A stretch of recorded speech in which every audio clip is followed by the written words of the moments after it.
I found this tape down the woods. It's safe to say I shouldn't watch it.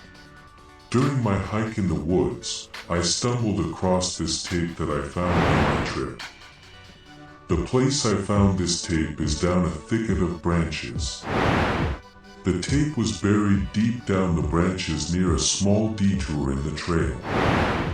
The only reason I found this tape is after we cleared this small pile for us to set up camp, there it was, a tape lying underneath the pile. It's almost as if someone was hiding this thing underneath the pile. I grabbed it and stashed it in my bag for the future, and I continued on with my hike for the next couple of days. When I got home, I then looked closely at this tape that I just got. The tape is a VHS tape with a paper note titled "For Mom." The only notable thing about the tape is that its shell is somewhat damaged, probably due to the thing being piled underneath the branches and leaves, or it was probably dropped on the ground. Seeing this, my curiosity piqued as I wanted to know what was in that tape. I decided to buy a tape recorder, the cheapest one I can possibly find. I scoured the internet for an old tape recorder, and I found an absolutely cheap one for only $5. Its owner, a young man living in a modest house doing a garage sale. He told me that he decided to sell off some of his father's belongings as he doesn't need any of it anymore, and he is willing to get rid of it for an absolutely cheap price. I bought it, plugged it in my TV, and finally, I placed the tape inside the recorder and played it. The recorder was that archaic as the quality of the image was compressed in a 4:3 format, which meant it left lots of space to the side of my TV screen. The recorder began to play the footage in it. The footage starts with a man recording their journey in the woods, just walking by the trail. The camera person wandered aimlessly in the woods, only stopping when he wanted to point the camera somewhere else and look around. This went on for a couple of minutes before I finally saw something that raised my eyebrows.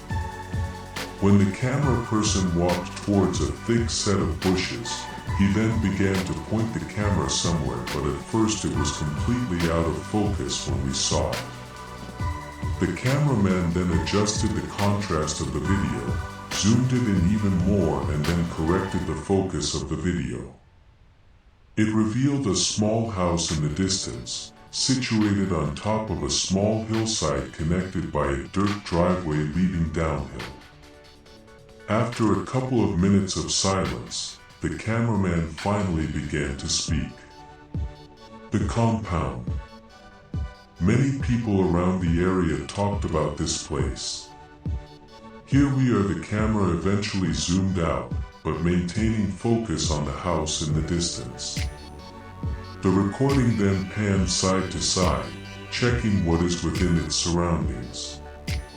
On the left side of the property is dense forest, with parts of the dirt road extending deep within the tree line. On the right of the property is a fenced area. Within it is an open field filled with random objects such as furniture, appliances, and tools, all piled in a single area. Beyond that is mostly thick forest and not much else of note. The cameraman then explained what that property is supposed to be. According to him, the house was once owned by a family who lived there for 50 years. Then the house was eventually sold to another family, which is now the family that was supposed to live in that house. He said that the family is owned by a small family from Canada who then moved down here in New England. He further explained that the family is a bit of a mystery for the residents within the vicinity of this home. He notes that one homeowner not far from the area told the cameraman that he once observed the family walking by the trails just near the trail system where the homeowner is far from. He claimed that the father of the family was talking about something, one where he noted that the mother looked at the father blank-eyed, almost as if he said something he shouldn't hear. The children, however, were none the wiser as they strolled the wooded area, oblivious to what is being talked about by the parents. He then told another story. This one is that of another homeowner living next to a lake that he was hunting for deer one cold morning when he saw in the reticle of the man's rifle scope the family strolling. The hunter, of course, did not pay any attention to the family when he first saw them strolling by the woods. Minutes passed when he veered back at the family once more and he saw a harrowing sight on him. The cameraman can only describe this account as the man saw the family gaze at the hunter's general direction, prompting the man to aim the rifle clearly and see what they will do. The accounts, of course, aren't really out of the ordinary, contrary to what the cameraman has to say about this matter. That changed for the worse when he began detailing the third account of this family. He then retold the account of a hiker who was walking through the wooded area nearby. During the evening when he was about to set camp, the hiker heard a noise, prompting him to look around and locate the source of the noise. The hiker only saw nothing but the forest around him. The hiker then set up his tent for the night and finally rested. That was until he saw a silhouette of a person standing directly outside his tent, alarming the hiker. Before he even unzipped the tent, the figures disappeared, but not before hearing noises from a distance, moving away from the tent. The hiker's story doesn't sound unrelated at first, but the cameraman argued that this is the family in question who decided to approach the tent and investigate. He claimed in his own recording that the family wanted something to anyone who is in the proximity of their property, and that they will do something about it if there was any issue. Sounds like someone telling a random person to leave the property if you ask me, but what do I know? The cameraman then began to make a move towards the property and walked towards the house itself.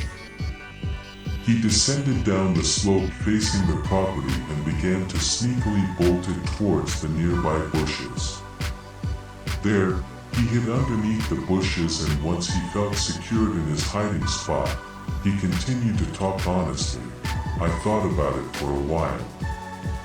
When I heard about the gossip about this property, my conclusion was that there was a family of doomsday preppers making it known that they are going to hide and they will do it against the will of the world.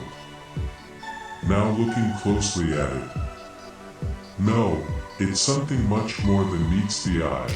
Whatever this family is hiding, I must know what it is. The cameraman eventually began to sneak closer and closer to the house, trying as hard as he could to not to make loud noise during his trek.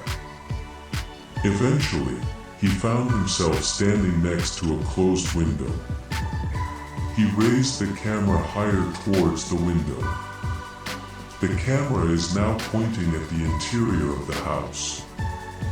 As the camera pans side to side, showing me the interior of the house, I see that the house that he was recording is empty.